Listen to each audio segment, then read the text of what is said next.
Audio Jungle. Bismillahirrahmanirrahim. Assalamualaikum warahmatullahi wabarakatuh. Perkenalkan, nama saya Intan Sri dari kelas Biologi M. Di sini saya akan menjawab kuis dari MK Biologi Reproduksi. Pada soal yang pertama, yaitu apa sajakah hormon-hormon yang berperan pada sistem reproduksi laki-laki, di mana hormon pada sistem reproduksi pria itu terdapat dua, yaitu testosteron dan hormon prostaglandin, di mana hormon testosteron ini ada pada pria lebih tinggi dibandingkan wanita. Hormon ini akan mengalami peningkatan selama masa pubertas. Pada masa pubertas memicu berbagai perubahan fisik seperti perbesaran testis dan skrotum, terus penis yang semakin memanjang, lalu suara yang semakin berat, serta tubuhnya rambut di sekitar alat kelamin, wajah, dan ketiak. Sebagian remaja laki-laki juga mengalami penambahan berat badan dan tinggi badan yang signifikan setelah memasuki masa pubertas. Testosteron juga akan mempengaruhi massa tulang dan gairah seksual, sehingga hormon ini mampu memengaruhi perubahan fisik dan emosional pria secara signifikan. Lalu fungsi utama prostaglandin adalah untuk kontraksi otot serta reaksi otot polos.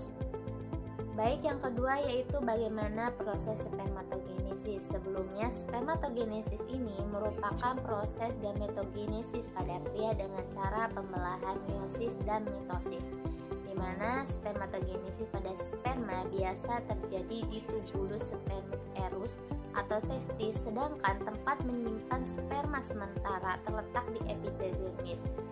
Nah, spermatogenesis ini sering disebut sebagai proses pembentukan sel jantan untuk kepentingan reproduksi yang akan menghasilkan sperma yang produktif. Nah, di sini bagaimana sih spermatogenesis berlangsung? Yaitu yang pertama, spermatogenesis bermula dari sel induk primordial atau spermatogenium yang bersifat diploid. Kemudian spermatogenium akan mengalami pembelahan secara mitosis sehingga akan menghasilkan spermatosit primer yang bersifat diploid. Lalu spermatosit primer akan membelah reduksi atau meiosis yang akan menghasilkan spermatosit sekunder yang bersifat haploid. Kemudian spermatosit sekunder akan membelah secara meiosis hingga menghasilkan spermatid. Nah, spermatid ini merupakan calon spermatozoa yang belum memiliki ekor. Nah, spermatid ini akan berkembang menjadi spermatozoa yang berekor di dalam epidermis. Baik, selanjutnya yaitu bagaimana cara meningkatkan kualitas sperma, di mana yang pertama itu berolahraga teratur namun tak berlebihan.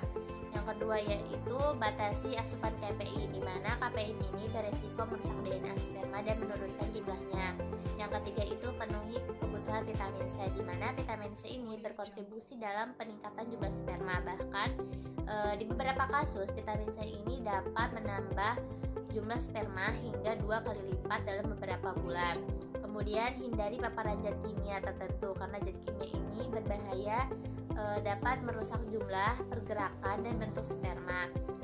Kemudian batasi konsumsi alkohol, di mana ketika alkohol berlebihan pun merusak kualitas sperma, terutama jumlah dan pergerakannya. Pertanyaan selanjutnya yaitu bagaimana alur pengeluaran semen. Nah, pengeluaran semen ini sering disebut dengan ejakulasi. Ejakulasi merupakan puncak dari hubungan seksual di mana terjadi aktivitas pensarapan simpatis. Pada fase ejakulasi akan terjadi pengeluaran cairan semen yang mengandung sperma. Lalu cairan semen ini akan dikeluarkan secara ritmik. Nah, kontraksi ritmik ini terjadi akibat penis memiliki bagian otot yang bernama bulbus spongiasus, di mana kontraksi ritmik ini merupakan bagian dari orgasme pria. Orgasme pada pria umumnya berlangsung selama beberapa detik.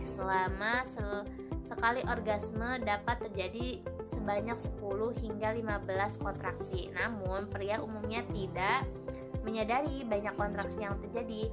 Pada saat terjadi kontraksi akan terjadi penyemprotan cairan semen yang mengandung sel sperma. Umumnya cairan semen ini keluar paling banyak pada saat kontraksi pertama dan kontraksi kedua. Lalu volume semen yang keluar dari penis cukup bervariasi antara 1 ml sampai 10 ml.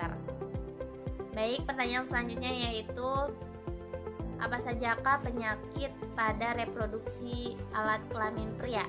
Yaitu hernia inguinal, di mana kondisi yang terjadi pada alat reproduksi pria ketika dinding perut bagian bawah melemah sehingga usus turun ke kantong testis atau bagian samping penis yang menyebabkan testis terlihat besar. Yang kedua yaitu hidrokel, di mana penyakit pada alat reproduksi pria, di mana kondisi kantong testis ini dipenuhi oleh cairan yang mengelilinginya. Yang ketiga itu balanitis, yaitu kondisi iritasi atau peradangan yang terjadi pada bagian ujung penis atau kepala penis. Kondisi medis sering diderita oleh laki-laki yang penis tidak disunat.